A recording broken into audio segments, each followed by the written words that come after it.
Hoje iremos reviver a história de Edu, um habilidoso e velocista ponta-esquerda, revelado pela Portuguesa dos Desportos, e que brilhou principalmente na segunda academia do Palmeiras nos anos 70. Chegada com Tião, Ronaldo, grande lance, inteligente. Bateu na perna de Zé Maria, entrada perigosa, gol do Palmeiras, Edu! Uma hesitação total da defesa do Corinthians. Quando era...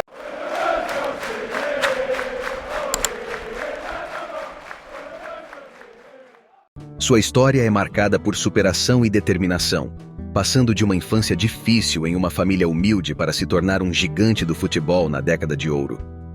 Edu deu seus primeiros passos como meia-direita na Portuguesa de Desportos, onde começou a mostrar suas habilidades. No entanto, foi no Palmeiras que ele alcançou a fama e se consagrou como um dos grandes jogadores da história do clube.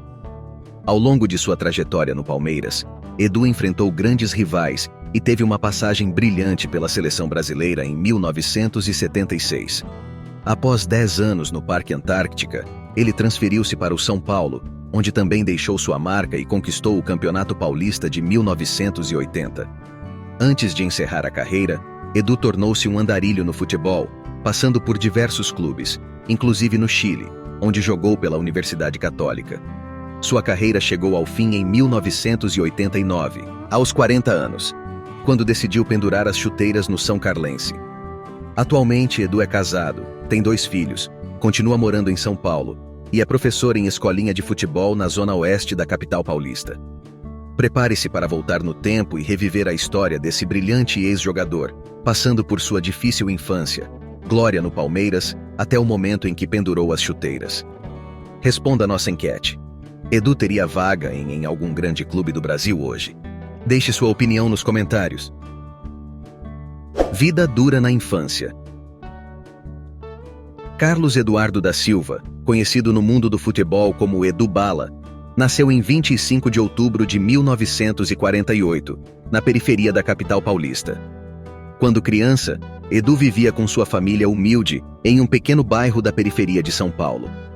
Infelizmente, a família enfrentava tempos difíceis financeiramente, o que tornava a vida deles bastante desafiadora. O pai de Edu trabalhava arduamente fazendo pequenos bicos de ajudante de pedreiro, enquanto a mãe cuidava da casa e tentava encontrar formas de complementar a renda da família. Diante das dificuldades, Edu, com seus 12 anos, decidiu que era hora de contribuir para ajudar sua família. Ele queria aliviar o fardo financeiro que via em seus pais, que sempre faziam o possível para lhe proporcionar amor e carinho, mesmo com os recursos limitados. Então, com determinação, Edu teve uma ideia. Começou a carregar compras dos moradores locais na feirinha do bairro. O garoto acordava cedo todas as manhãs e ia para a feirinha com um carrinho improvisado que ele mesmo havia montado. Ele ajudava os idosos a levar suas compras para casa, carregava sacolas pesadas para as mães ocupadas e, com sua atitude humilde e prestativa, rapidamente se tornou conhecido como o Menino da Feirinha. Enquanto Edu continuava sua rotina de trabalho na feira, ele nunca deixava de sonhar. Seu maior desejo era se tornar um jogador profissional de futebol.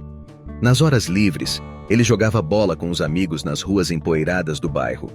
Era uma verdadeira paixão, mas apesar de seu talento, ele ainda era tímido para mostrar suas habilidades em outros cenários. Início no futebol. Um dia, um treinador de futebol local chamado Carlos, que passava frequentemente pelas ruas do bairro e observava as partidas improvisadas de Edu, se aproximou dele. O olheiro ficou impressionado com o talento natural do menino e viu algo especial nele. Ele convidou o jovem para participar de uma seletiva em um clube de futebol da cidade. Edu ficou emocionado e ao mesmo tempo apreensivo, mas o apoio de sua família e a amizade dos amigos lhe deram coragem para seguir seu sonho. Para sua surpresa, Edu foi selecionado. Ele foi aceito no clube de futebol, onde passou a treinar regularmente e aprimorar suas habilidades. Conforme o tempo passava, a timidez de Edu começou a diminuir. Ele encontrou apoio em seus companheiros de equipe e desenvolveu confiança em suas habilidades no campo. Enquanto Edu perseguia seu sonho de se tornar um jogador profissional, sua família continuava enfrentando desafios financeiros, mas agora eles estavam unidos como nunca antes. O trabalho do menino na feirinha, juntamente com a ajuda de custo que ele ganhava no futebol, ajudou a aliviar a situação. E o espírito lutador de Eduardo inspirou seus pais a nunca desistirem. Com dedicação e persistência, Edu finalmente alcançou seu objetivo. Ele foi aprovado num teste para a divisão de base da Portuguesa dos Desportos. O menino da feirinha, agora um atleta reconhecido, nunca esqueceu suas origens humildes. Revelado pela Portuguesa. Edu iniciou sua carreira profissional em 1966, jogando como meia-direita nas categorias amadoras da Portuguesa de Desportos. Nas horas de folga, o jovem Edu também batia sua bolinha na Associação Atlética Matarazzo, ao lado do amigo Sérgio Echigo, o inventor do drible elástico, que fora aprimorado por Rivelino.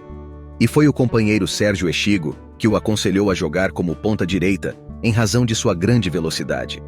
Foi apelidado de Edu Bala, pelo então radialista Osmar Santos, que certa vez, em uma transmissão ao vivo, brincou, fazendo uma comparação com o formato da cabeça do jogador ao de uma bala de revólver. Aliado a isto, a grande velocidade que impunha e o chute forte do atleta foram aspectos que ajudaram a eternizar esta alcunha. Trabalhando com verdadeiras lendas como Filpo Nunes, Brandãozinho e Aimoré Moreira, Edu foi conquistando seu espaço. Em 1968 se firmou como titular na equipe que contava com jovens valores como Leivinha, Ivair, Zé Maria e Marinho Pérez. Anos de glória no Palmeiras. O interesse da Sociedade Esportiva Palmeiras apareceu em razão de uma reformulação no elenco, que sofreu algumas baixas em relação ao elenco que brilhou na primeira academia. Edu foi apresentado no Palmeiras em 11 de setembro de 1969. Naquele mesmo período, também chegaram ao clube outros bons valores. Em sua primeira partida pelo Palmeiras, Edu entrou no lugar de Copel, mas pouco pôde fazer para evitar uma derrota frente ao Internacional no Beira-Rio. Com seu estilo de jogar sempre em velocidade, Edu custou um pouco para se acostumar com o toque de bola mais cadenciado praticado pelo meio de campo do Palmeiras. Graças ao talento de jogadores como Ademir da Guia e Héctor Silva, Edu se adaptou e encontrou seu caminho. Criticado por jogar de cabeça baixa, foi lapidado aos poucos pelo experiente técnico Brandão, que, em tom de brincadeira, sugeriu que o ponteiro fizesse um trabalho de yoga para conter um pouco seu ímpeto exagerado. Era uma preocupação para os adversários quando os lançamentos em profundidade encontravam o velocista Edu. Quando não conseguia chegar ao fundo, o ponta cortava para dentro e finalizava com arremates quase sempre certeiros. Palmeiras aproveita, joga agora pela ponta direita com o Edu. Bela passagem, bela infiltração, atenção! É cultura! César! Em 1976, foi convocado pela primeira vez para a seleção brasileira, disputando 6 jogos, ganhando 5 e perdendo apenas 1, retrospecto, por sinal muito bom. Na ocasião, o técnico era Oswaldo Brandão. Nessa ocasião, o Screte Canarinho conquistou a Taça do Atlântico, Copa Roca e Rio Branco. Ao longo de sua trajetória, Edu enfrentou rivais consagrados em seus duelos particulares. Edu conquistou vários títulos, principalmente em 1972, na temporada que até hoje é considerada pelos críticos como a temporada perfeita. Campeonato Paulista 1972 invicto, 1974 e 1976, Campeonato Brasileiro 1972 e 1973, além de outros torneios nacionais e internacionais. Edu aproveitou o lance, saiu cerca do gol, desguarnecida a meta. Aí o segundo gol do Palmeiras, Edu. Assim como Leivinha e Luiz Pereira, Edu também quase foi parar no futebol espanhol com o forte interesse do Atlético de Madrid, na mesma época em que o Palmeiras conquistou pela terceira vez o troféu Ramón de Carranza. Entre os anos de 1969 e 1978, Edu realizou um total de 472 jogos pelo Palmeiras, com 248 vitórias, 155 empates, 69 derrotas e 75 gols marcados. E por cima, atenção, tirou Hélio de soco, soltou, Edu, tá no filó! Desde fevereiro de 1978, Edu realizou sua última partida pelo Palmeiras na derrota em casa para o Operário de Mato Grosso do Sul por 2-0. Em seguida, trocou de ares e foi parar no Morumbi. Passagem no São Paulo. Sua ida para o São Paulo deu-se após 10 anos no Parque Antártica. O clube tentou vender seu passe para o Guarani, mas o jogador não aceitou. O goleiro palmeirense Leão ajudou na negociação, avisou o técnico são paulino Rubens Minelli de que Edu não teria seu contrato renovado. O contrato com o tricolor foi assinado poucos dias após o clube conquistar seu primeiro título brasileiro. Ao longo de 2 temporadas, foram 145 partidas realizadas pelo tricolor paulista, com 59 vitórias, 47 empates, 39 derrotas e 15 gols marcados. A bola no meio do campo, arrancou para a área, passou por 3 e deu de calcanhar para Serginho marcar.